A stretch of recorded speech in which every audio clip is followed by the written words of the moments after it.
मित्रों, हर हर महादेव। मैं शालू गुप्ता आज आपको अमरनाथ यात्रा के बारे में कुछ जानकारी देना चाहता हूं।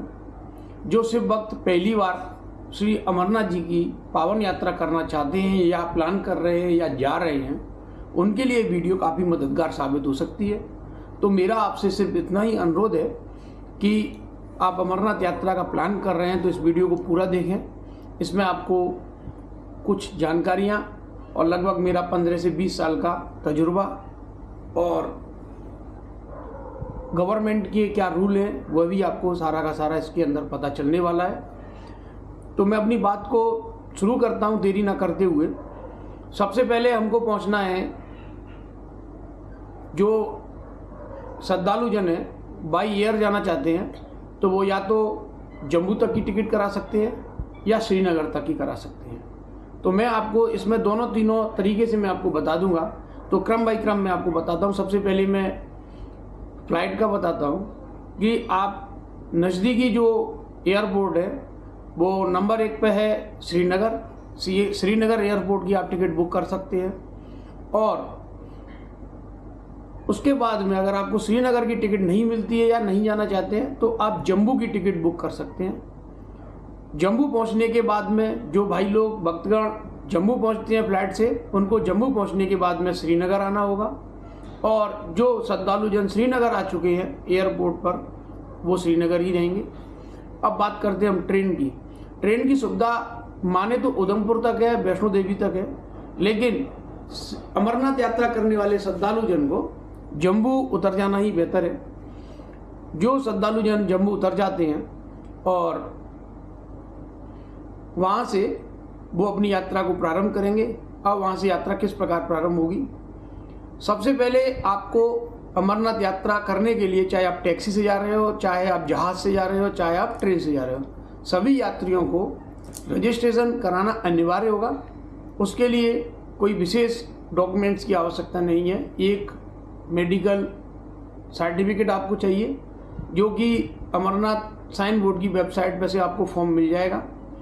वहाँ से आप फॉर्म को डाउनलोड कर लें और हेल्थ सर्टिफिकेट प्राप्त कर लें। उसके बाद में दूसरा पेज है, वो नॉर्मली वर्बली उसमें जानकारी है। यात्रा की डेट है, किस मार्ग से आप यात्रा करना चाहते हैं। यात्रा करने के लिए 2 मार्ग हैं। पहला मार्ग पहलगांव है और दूसरा मार्ग बालताल है। तो किसी भी यात्रा का आप चयन कर सकते हैं, जैसा भी आप उचित समझें। अब इसके बाद में बारी आती है, रजिस्ट्रेशन आपने अपने हाथ में ले लिया। फॉर एग्जाम्पल हम मानते हैं कि आपका रजिस्ट्रेशन 15 जुलाई का है, तो मेरा आपसे निवेदन है कि आपको जो अमरनाथ साइन बोर्ड की जो गाइडलाइन है वो 15 तारीख से आपको यात्रा करने की अनुमति दी जाएगी। 15 तारीख से पहले आप यात्रा करने की सोच रहे हैं तो बालताल से जाएं या पहलगांव से जाएं। जो आखिरी चेक पोस्ट है, बालताल का जो आखिरी चेक पोस्ट है उसे दुमिल कहते हैं, और पहलगांव का जो आखिरी चेक पोस्ट है उसे चंदनवाड़ी कहते हैं। वहाँ से आपको आगे नहीं जाने दिया जाएगा। तो आपसे मेरा निवेदन यही है कि अपनी दी हुई तारीख के अनुसार आप यात्रा करें। अब बात आती है, रजिस्ट्रेशन की बात हो गई, आगे की बात करते हैं। जिन भाइयों को जम्मू पहुँचने के बाद में बस के माध्यम से आप यात्रा करना चाहते हैं तो बस का किराया जम्मू से पहलगांव का लगभग 700 रुपये के करीब होगा और बालताल का भी 600 साढ़े 600 के करीब ही होगा। जम्मू से बालताल की दूरी 330 किलोमीटर है और पहलगांव की दूरी 230 किलोमीटर है। 100 किलोमीटर का डिफरेंस है। जिन लोगों को बालताल से यात्रा करनी होती है वो श्रीनगर को क्रॉस करते हुए बालताल की तरफ आगे बढ़ते हैं, और जिन श्रद्धालु जन को पहलगांव से यात्रा करनी होती है वह जम्मू से बाईपास होते हुए, मतलब श्रीनगर का बाईपास होते हुए बालताल पहलगांव के लिए आगे बढ़ते हैं। उनको श्रीनगर रास्ते में नहीं पड़ता है। ये रही कितनी दूरी पर किस तरह से जाया जाए।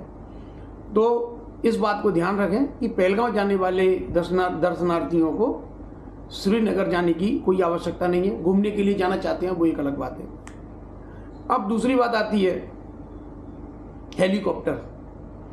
कुछ श्रद्धालु जन हेलीकॉप्टर से यात्रा करना चाहते हैं, कुछ पैदल करना चाहते हैं, और कुछ पालकी के माध्यम से करना चाहते हैं जो बुजुर्ग माता बहन हैं, और कुछ लोग खच्चर के माध्यम से करना चाहते हैं। तो अब मैं इनकी आपको कीमत बताने वाला हूँ कि इनकी क्या क्या खर्चे आते हैं। पिछली साल 2023 में अमरनाथ साइन बोर्ड ने 4,400 रुपये खच्चर का रेट रखा था बालताल से जाने का और आने का। पालकी का लगभग रेट रखा था 18,000 रुपये का जाने का और आने का, और हेलीकॉप्टर का टिकट भी 4,500 और 5,000 के बीच में था। तो बालताल से जो हेलीकॉप्टर उड़ता है वो नीलगिरज से उड़ता है। बालताल से जो भी श्रद्धालु जन हेलीकॉप्टर के माध्यम से यात्रा करना चाहते हैं उन्हें नीलगिरज जाना होगा।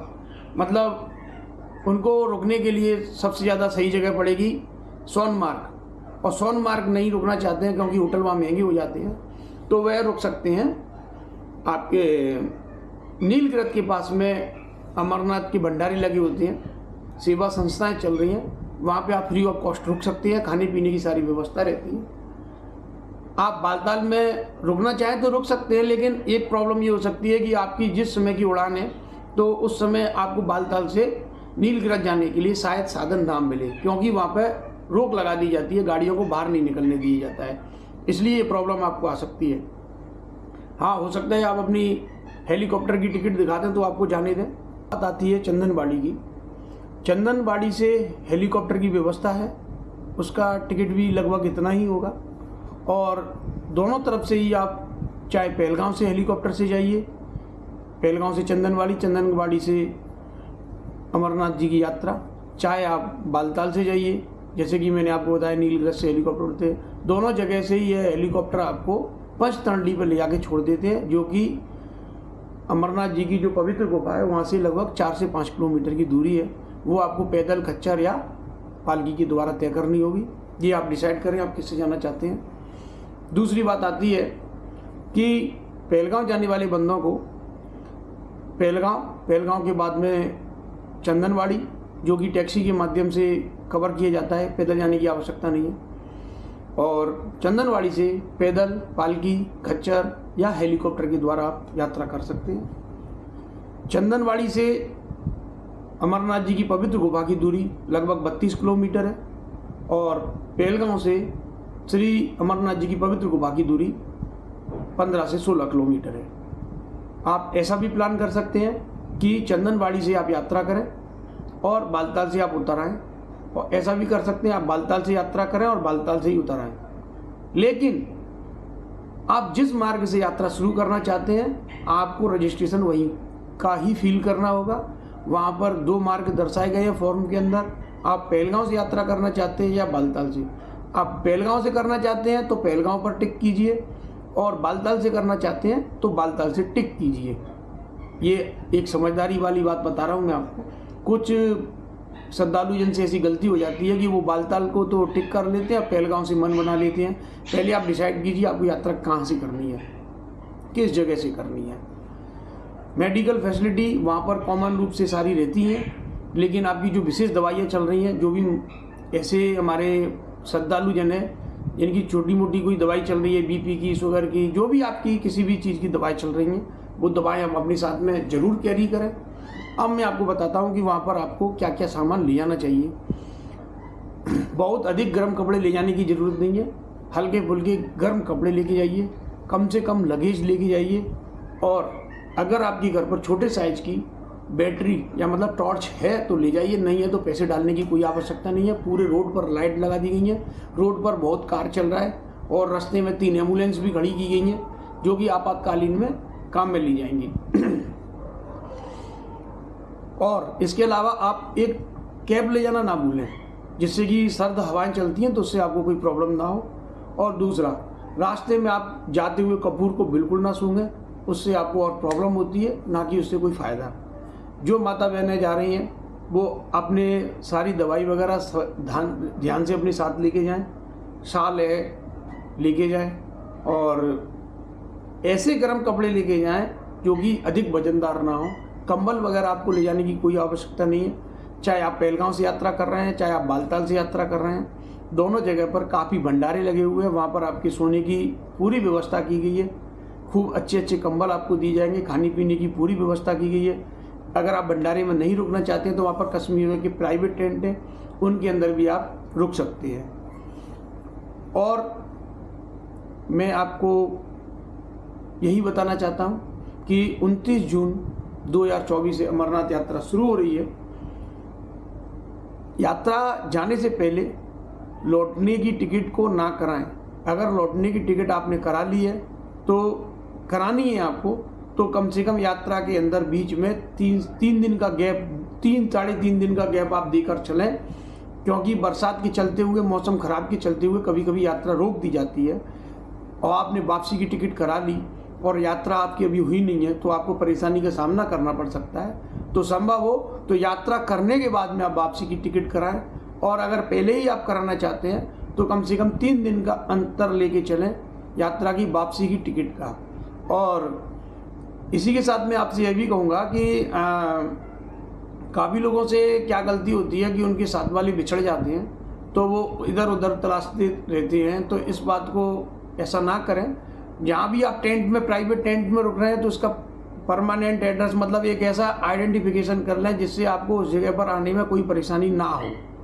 किसी भंडारे के अंदर आप रुक रहे हैं तो सभी लोग उस भंडारे का एड्रेस अपने पास लिख के रख लें कि किस नाम के भंडारे में हम रुके हुए हैं, किस जगह पे वो भंडारा लगता है। तो जब गुम हो जाते हैं तो काफ़ी लोगों को बहुत ज़्यादा परेशानी होती है, हम वहाँ देखते हैं। और पूरी यात्रा के दौरान मैं आपको बालताल के अंदर मिलने वाला हूँ। आप मेरे से मिलना भी चाहते हैं तो बालताल में आप मेरे से मिल सकते हैं। स्क्रीन पर मैं अपना मोबाइल नंबर दे दूंगा, वहाँ पर 20 जून के बाद में आप मेरे को व्हाट्सएप कॉल के माध्यम से बात कर सकते हैं। और यहाँ से ही आप मोबाइल ले जा रहे हैं अपना, चाहते हैं कि वहाँ पर भी चालू रहे, तो आपको किसी भी पोस्टपेड सिम का सहारा लेना होगा, अन्यथा वहाँ पर यात्री सिम आसानी से उपलब्ध हो जाती हैं। आप अपना आधार कार्ड ले जाना ना भूलें। अमरनाथ के जो रजिस्ट्रेशन आपने कराए हैं उनको ले जाना ना भूलें। एक महत्वपूर्ण बात मैं आपको बताना चाह रहा था, RFID आप अवश्य बनवा लें। रजिस्ट्रेशन कराने के बाद में जो लोग जम्मू के अंदर बस के माध्यम से आ रहे हैं उनको भगवती नगर बेस कैंप में रोका जाता है। वहाँ पर RFID बनाने की सुविधा शायद होनी चाहिए, होगी तो वहाँ से बनवा लें। अगर वहाँ से नहीं बन रही RFID तो पहलगाम पहुँचने के बाद में आप अपनी RFID बनवा लें। और बालताल आ रहे हैं तो बालताल का चेक पोस्ट एक्सरे मशीन को क्रॉस करने के बाद में अपनी RFID को बनवा लें। और एक और महत्वपूर्ण बात क्या है कि आप पालकी घोड़ा करते हैं तो आपको एक वहाँ पर प्रीपेड काउंटर मिलेगा, वहाँ से आपको घोड़े की पर्ची कटानी होती है। तो आप वहाँ से घोड़े की पर्ची कटा लेते हैं। उसके बाद में यात्रा पूरी होने के बाद में घोड़े वाले को घोड़े की पर्ची दें। रास्ते में आप घोड़े वाले को पर्ची ना दें। जो प्रीपेड काउंटर से आपने पर्ची कटाई है उस पर्ची को आप अपने पास में संभाल कर रखें और घोड़े वाले को रास्ते में उस पर्ची को ना दें, क्योंकि आपने उसको पर्ची दे दी तो आपके साथ में प्रॉब्लम हो सकती है, भले ही आपके पास में उसका ID कार्ड रखा हुआ है। ये मत सोचिए कि उसका ID कार्ड आपके पास है तो वो कहीं नहीं जाने वाला। आपसे मेरा निवेदन यही है कि अपने स्थान पर पहुंचने के बाद में घोड़े वाले को प्रीपेड पर्ची दें, उससे पहले आप प्रीपेड पर्ची ना दें। एक और बात मैं आपको बताना चाहता हूँ कि प्रीपेड पर्ची कटाने के बाद में किसी स्थिति में अगर घोड़े वाला जाने को तैयार नहीं है या आपका मन बदल गया है तो प्रीपेड काउंटर से कुछ पैसे कम हो गए, 150 रुपये कम हो गए, आपके पूरे पैसे नगद आपको वापस मिल जाते हैं। तो आप सभी लोगों से मेरा यही निवेदन है कि आपकी यात्रा मंगलमय हो, शांति से और श्रद्धा के साथ में आप श्री अमरनाथ जी की यात्रा करें। कोई भी आप मेरे से कुछ पूछना चाहते हैं कमेंट्स के माध्यम से आप मेरे से पूछ सकते हैं। स्क्रीन पे मैं अपना नंबर दूंगा, व्हाट्सएप के माध्यम से आप मेरे से कोई और जानकारी ले सकते हैं और बालताल में आप मेरे से मिल सकते हैं। 29 जून के बाद में आप मेरे से बालताल में मिल सकते हैं। इसी के साथ मैं अपनी वाणी को विराम देता हूँ। हर हर महादेव।